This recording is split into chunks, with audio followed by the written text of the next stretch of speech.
For the Climate Discussion Nexus, I'm John Robson with another readout video from our Wednesday Wake Up email newsletter, to which you should subscribe, as well, of course, as making a monthly pledge to sustain our work. And this newsletter, it's all climate all the time, which might not seem surprising given our focus. But what is surprising is that for a great many people, including Canada's ethically challenged Prime Minister, it doesn't matter what the occasion, including pseudo-events like World Health Day, and admit it, you didn't celebrate, and don't know what it was, where he paraded, quote, the overlapping crises of conflict, climate, food and nutrition insecurity, and the continued impact of COVID-19 are making it even harder for people to get the health services they need, end quote. Never mind that around the world, life expectancy is soaring, and malnutrition, extreme poverty, and deaths from natural disasters are plummeting. Facts be hanged. Every topic is now climate change, and it's all bad. Especially since Katharine Hayhoe wrote a few years back in a piece called I Was an Exxon-Funded Climate Scientist, that while cashing that oil company's evil checks, quote, fresh out of Canada, I was unaware that there were people who didn't accept climate science. So unaware, in fact, that it was nearly half a year before I realized I'd married one, end quote. One shudders to imagine their dinner table conversation. One wonders what they'd been talking about to that point, but not what every other dinner conversation turned out to be about afterward. Likewise, even while trying to tempt its readers with an expensive guide to wine, The Economist says, first published in 1971, this has been the wine world's Bible ever since. That world has changed. Drinkers' tastes and winemakers' techniques have evolved. Winemaking regions are under threat from climate change, end quote. It's not clear what under threat even means, whether it's going to get wetter, drier, warmer, cooler, windier, calmer, or all of them at once. But it does mean it hasn't happened yet, and it's terrible. Oh, and in a piece on exams at universities, that same publication opined that, quote, just as smashing thermometers does not prevent climate change, so abandoning the measurement of educational inequality will not magic it away, end quote. But it doesn't mention that placing thermometers at airports doesn't cause climate change either. And, in ordering Canadian museums to be more woke than a can of Bud Light, quote, museums are too colonial and must educate Canadians on climate change, equity, diversity, and inclusion, says a Department of Canadian Heritage report, end quote. Won't that boost attendance? The people who talk this way take for granted that they're all brave, outside-the-box thinkers. And we want to emphasize here, again, it's not a hoax. With them, it really is all climate all the time, in keeping with Churchill's jibe that, quote, a fanatic is one who can't change his mind and won't change the subject, end quote. So, for relief, or maybe not, we finally got the figure for that Volkswagen battery plant in St. Thomas, Ontario, and it's a nosebleed-inducing $13 billion. Or possibly more, since it's in Canada, mere citizens can't see the details. But we also discovered the same day that the Canadian government is flubbing the straightforward task of planting 2 billion trees in a country that already has 300 billion of them, and, according to the Environment Commissioner, it's flubbing every other climate-related job as well. So how can we believe that the Prime Minister knows exactly what he's talking about when he claims the factory will create, quote, up to 3,000 direct jobs and up to 30,000 indirect jobs, end quote? Nobody we know even has an indirect job, although maybe there are a lot of them in government, say, as consultants. But if Trudeau really has created 3,000 jobs for just $13 billion, it's a bargain basement, 4.3 million each? Whoa, no wonder Canada has a huge national debt. Now, in lambasting the government's inability even to guess which of its regulations are doing what, the Environment Commissioner noted acidly that, quote, we say this in the context of 30 years of them missing every target, end quote.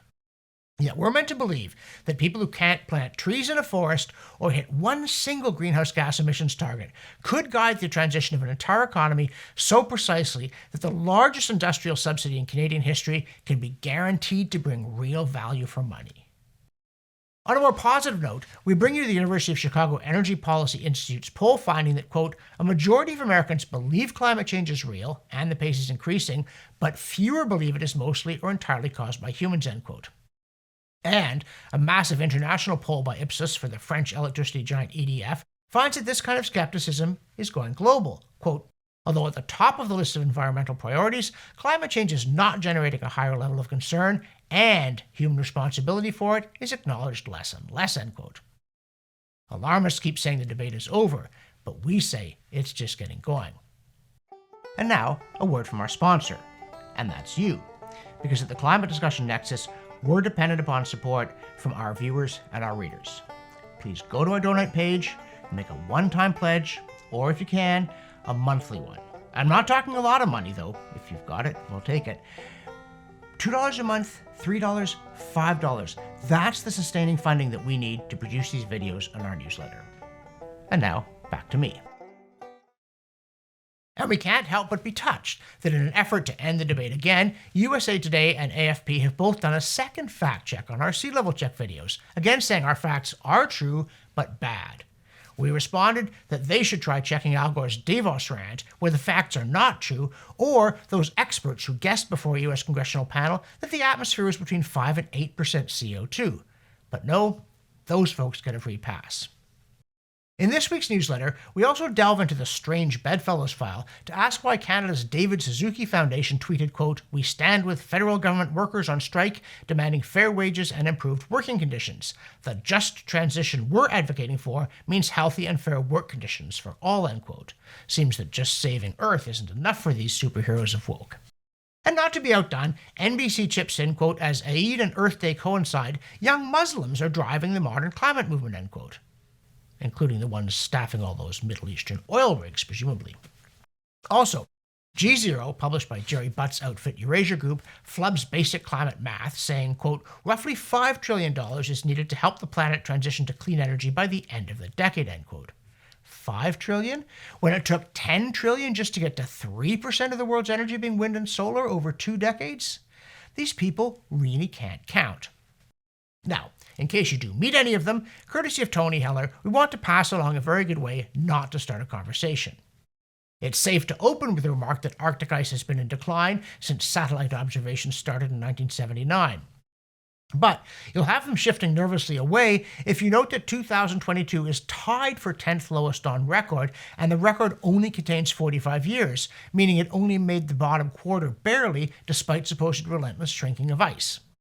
And you'll quickly be all alone at the bar if you point out that the IPCC put out a report back in 1990 that not only included the medieval warm period and made it warmer than most of the 20th century, but also showed that Northern Hemisphere sea ice had been much lower in the early 1970s, then surged to a peak in, what's this, 1979, year of cherry picking?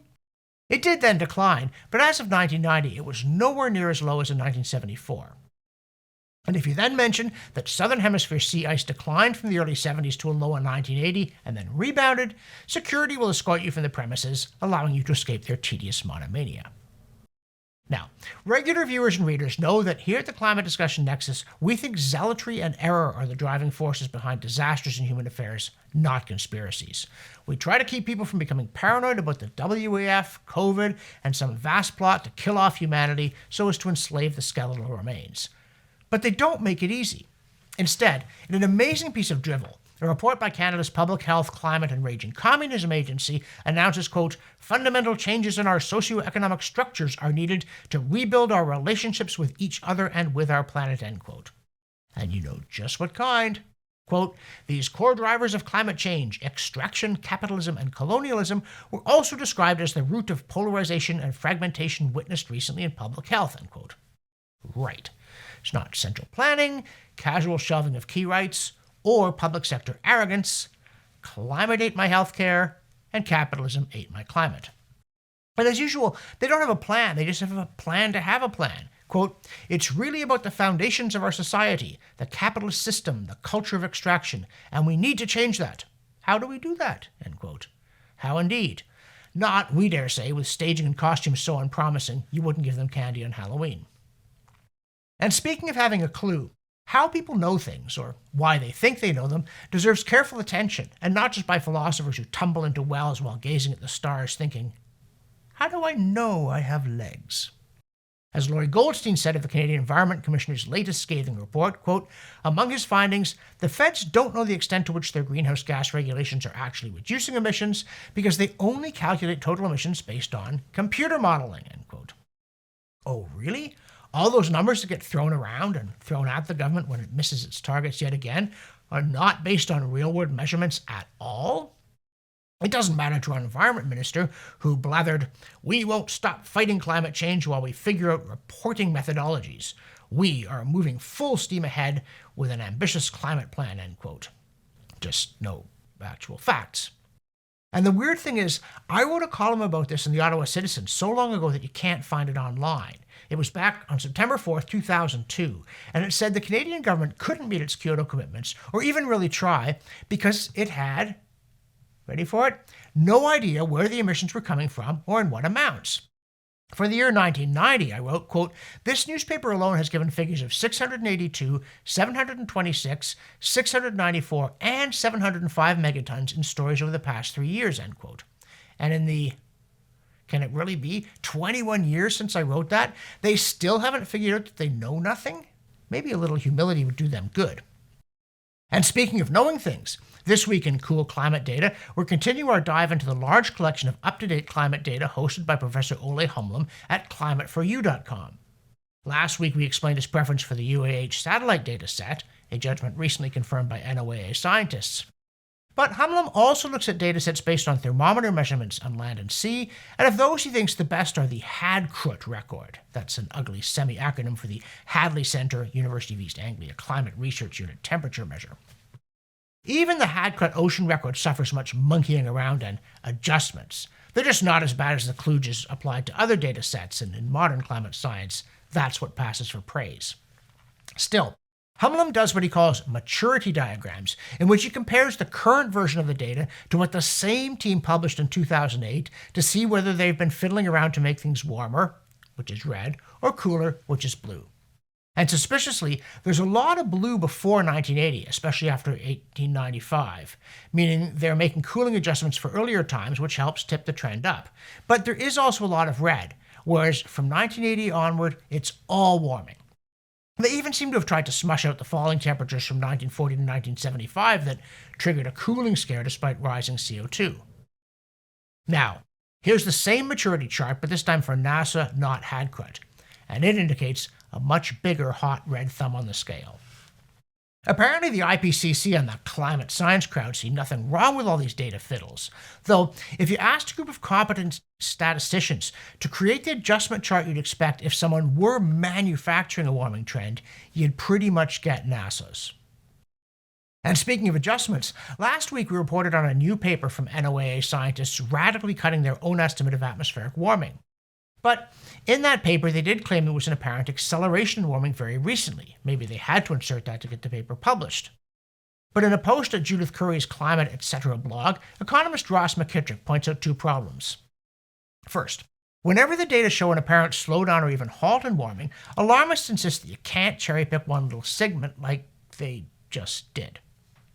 Second, the NOAA authors didn't do a formal analysis of the numbers, they just eyeballed their claim of acceleration. Whereas McKittrick crunched the numbers, and he found no evidence of statistically significant acceleration.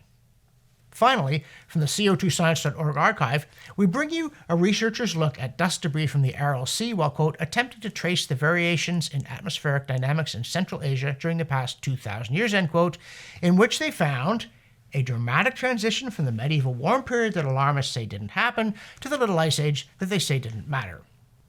For the Climate Discussion Nexus, I'm John Robson, and my conversation may be tedious, but at least I bore across a range of topics.